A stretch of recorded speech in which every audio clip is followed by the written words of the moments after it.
বিষয়ে আমি ক্লিয়ারিফাই করা খুব প্রয়োজন মনে করছি। অনেকে আমি পত্রপত্রিকায় দেখছি, অনেকে বলছেন যে একদিনে সব লোকাল গভর্নমেন্টের নির্বাচন করার সুপারিশ কেউ কেউ করছেন।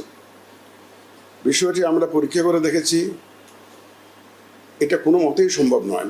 এটা কোনো বাস্তবায়নযোগ্য কোনো পরামর্শ নয়।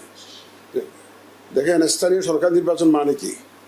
5টা স্তরের নির্বাচন: সিটি কর্পোরেশন, পৌরসভা, উপজেলা, জেলা, ইউনিয়ন পরিষদ। 5টা নির্বাচন।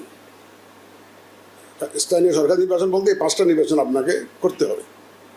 আমাদের সিটি কর্পোরেশন হলো 12টা, পৌরসভা হলো 330টা, জেলা হলো, জেলায় নির্বাচন হয় হলো 61টা, কারণ 63টা পার্বত্য জেলায় আমরা উপজেলা জেলা নির্বাচন করি না।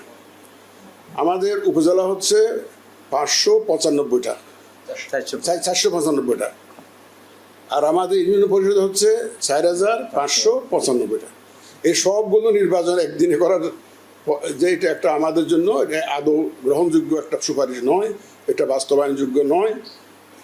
ইসি এটাকে কোনো বাস্তবায়নযোগ্য পরামর্শ বলে মনে করে না। এই 1 নম্বর কথা। 2 নম্বরে অনেকে আবার বলছেন জাতীয় নির্বাচনের দিন একসাথে স্থানীয় সরকার নির্বাচনে করা যেতে পারে, এরকম পরামর্শ কেউ কেউ দিচ্ছে। তো এটা ইকুয়ালি নট ইমপ্লিমেন্টেবল।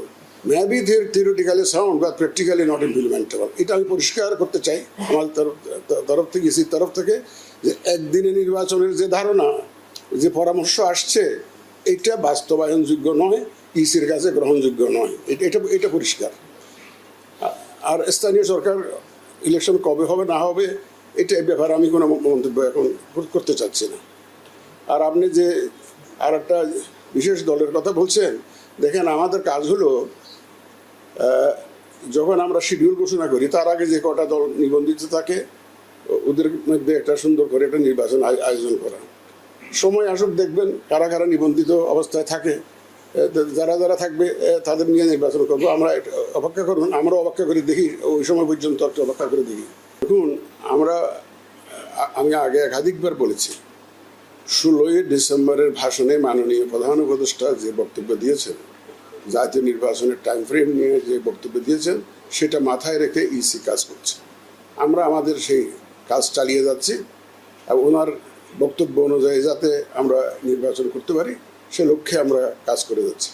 আগামী জাতীয় নির্বাচন ইভিএম এর মাধ্যমে হবে না, এটা পরিষ্কার। আগামী জাতীয় নির্বাচন আমরা ইভিএম এর মাধ্যমে করার কোনো পরিকল্পনা আমাদের নেই।